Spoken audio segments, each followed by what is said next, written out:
Welcome in, Braves Today, bravestoday.com. He's Lindsay Crosby. I'm Ben Taylor. It's all brought to you by plainscoffee.com. Go to plainscoffee.com, enter promo code BRAVES, get your 10% off coffee or tea. We'll talk more about that a little bit later on. However, we, on the last pod, talked a little bit about that fifth starter position and the battle of it's going to be Lopez, it's going to be Elder. Elder an all-star last year. So we were kind of curious if those numbers would transition into this year. However, he had a chance to prove himself here in spring. And Lindsay, it did not go as well as planned, at least through inning number one. It really did not start off well. Yeah, so Elder's facing the Orioles. And caveat here, the Orioles have been really good in spring training. I think they've lost like 3 or 4. They're like 13-4 or something like that. But Elder goes out there, walks the first 3 batters he faces, ends up allowing 3 hits, 2 singles and a double, gives up 5 earned runs in the first inning to Baltimore. Now, after that, he did pretty well, right? Like he cruised. He didn't allow any other runs the next 3 1/3 innings. He retired the next 5 batters. He finished the game with 4 1/3 innings of 5 hits, 5 runs.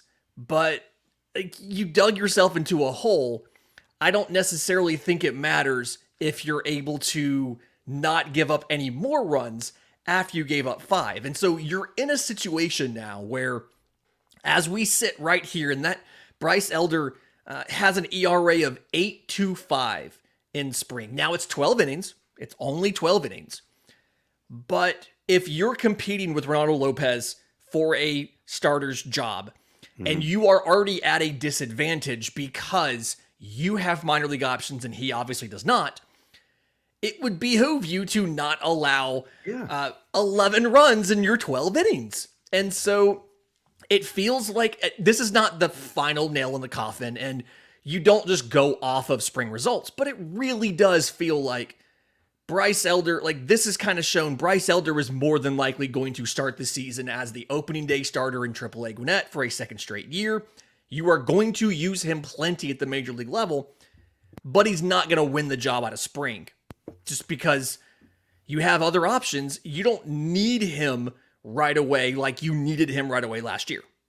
Yeah, and I think that's the thing is now you and I talked about how we went from Atlanta went from everybody saying there's no pitching to now it's an excess Tons of pitching. Yeah. And so now it's to the point where they're not going to bring you up to work it out or to give you a chance when they have a proven veteran or a proven arm in the pen who also has a little money tied to them. So they're not going to ship them down either. So that's got a lot to do with it as well.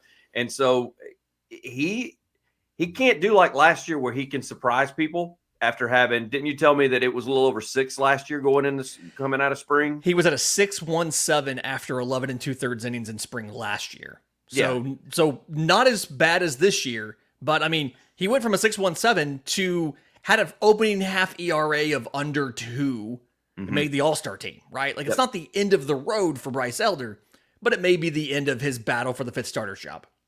And Lopez, on the other hand, you ran down those numbers last time. I mean, he's doing fairly well as far as he's only given up 1 run, which is way different than 11 runs in his debut as a Brave. So at this point, it's becoming more clear. And I don't know how many starts they'll get before the end of spring, before opening day, or where some final, I don't know, roster decisions get made as far as what the clubhouse and the staff ends up doing. But Elder right now is running out of time.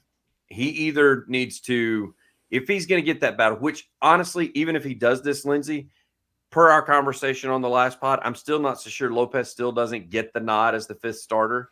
Even if Elder goes out and throws, let's just say 5 scoreless innings on the next time out in the Grapefruit League and looks great, strikes out, I don't know, 4 or 5, gets a bunch of ground balls, they may still say, okay, that's great and all, but you still have 11 runs tied to your name. So yeah, we're missing you down. You have 11 runs tied to your name, and you have minor league options, and we've already stretched this dude out, so we're just going to let him stay stretched out.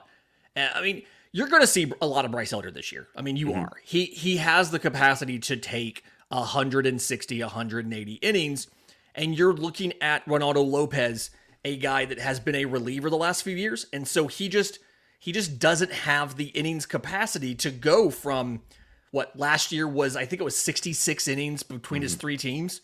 He can't go from 66 to 166. That's not a sustainable jump. So, like between him, Chris Sale, like you're going to see lots of Bryce Elder. It just may be a few weeks before he makes it up because you don't need a fifth starter. You don't need to add in a sixth starter for a couple weeks when the season starts. It's brought to you by Plains Coffee. Go to plainscoffee.com. Enter the promo code BRAVES. Get your 10% off, as we talked about just a moment ago. And that way you can get it shipped directly to your door. They're going to go ahead and roast the beans when you make your order. Shows up at your doorstep.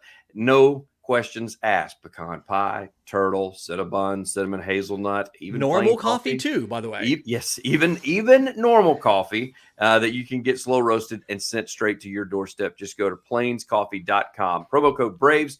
Get your 10% off. All right, let's stay with pitching, Lindsay. And the reason I say that is because you did an article on prospects and basically the behind the scenes of what the Braves are doing and what they have done as far as their organization is concerned. And it is honestly, it's kind of cool to see exactly how they're handling things pitching wise, because I don't know if this is an image or a mirror image. You know, everybody always talks about imitation is flattery. I wonder if some more GMs / front offices start kind of following suit for what the Braves are doing, because they're not throwing money at them, but they are taking care of a lot of pitchers as opposed to maybe position players.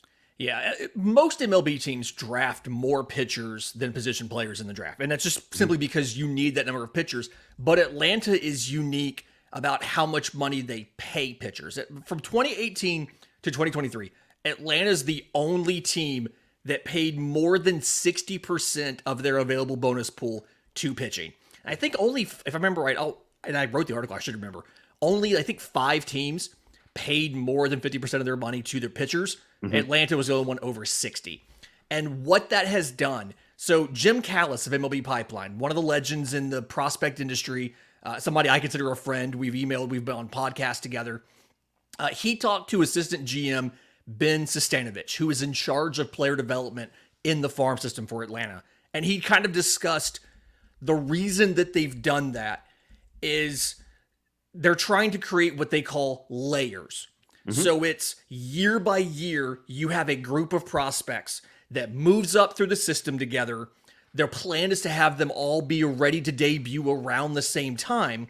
And one, it allows you to project out potential rotation reinforcements, because we know we have Max Fried and Charlie Morton maybe leaving after this year. Right. But then also it gets them competing with one another, which makes each other better. And so it was a really good article.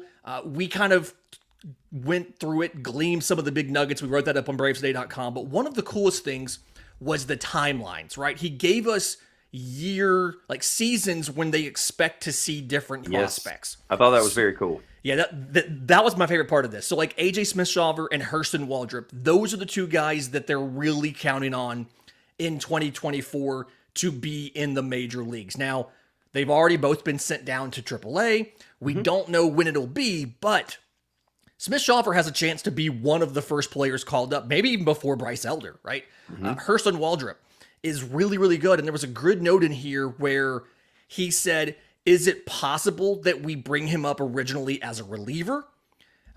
Maybe. They haven't mapped it out yet. But like that is something where they did it with Spencer Strider. If you remember in 20, he debuted briefly in 2021, got like 2 or 3 innings. And in 22, he opened the year in the bullpen. And he was so good that they moved him into the rotation. But Hurston Waldrop's a guy, if you need relievers a little bit later in the year, they're not afraid to bring him up and to have him do that.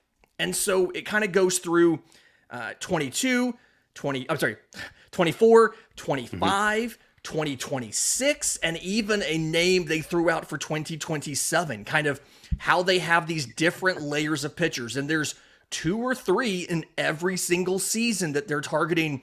These are the guys who are going to move up. And Spencer Schwellenbach's a guy I've talked about a lot, that he's kind of my breakout prospect of this year. They said the plan is for him to be kind of on the AJ Smith-Shawver track, where he could shoot all the way through the system this year. AJ Smith-Shawver, he spent 2022 entirely in the low minors. It was almost entirely in single A. And then in 23, high A, double A, triple A, the majors by June. Spencer Schwellenbach, they're not ruling out him making a leap kind of like that. Now, Smith-Shawver was a lot of need last year. You needed arms last year, right? Schwellenbach, hopefully you don't need him at the major league level, but they're prepared to aggressively move him up through the system. So the goal is to have him up in 25, but you could see him this year. It's a really good article. I don't like to sit there and talk about like my stuff's really good. You should go read it, but you really should check this one out if you are interested in the future of Braves pitching, because there's some great notes, great quotes, great nuggets in here from Sestanovich. Well, the fact that it goes all the way through 2027, now part of that is due to injury. Is that correct? And that's one reason they threw the 27 number out there, just because of a UCL tear?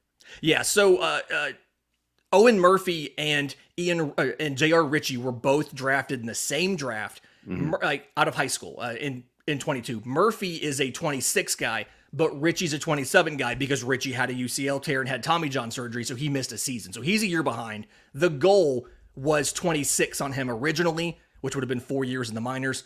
But because of the UCL tear, they had to push him back a year. I mean, I find it interesting because, number one, we're coming off a year, as we mentioned just a little bit earlier, everybody complained about pitching. And then when you actually look at what is in the pipeline and what they have coming up, now they're young. I mean, are they young? Yeah, they're very young, but you got to start somewhere. And the thing is the Braves have tended through the years, even dating back to when you and I were really into the 90s Braves and the 2000 Braves, where, I mean, those guys, at one point in time, John Smoltz was kind of young. Yeah. At one point, believe it or not, John Smoltz was young at one point in time.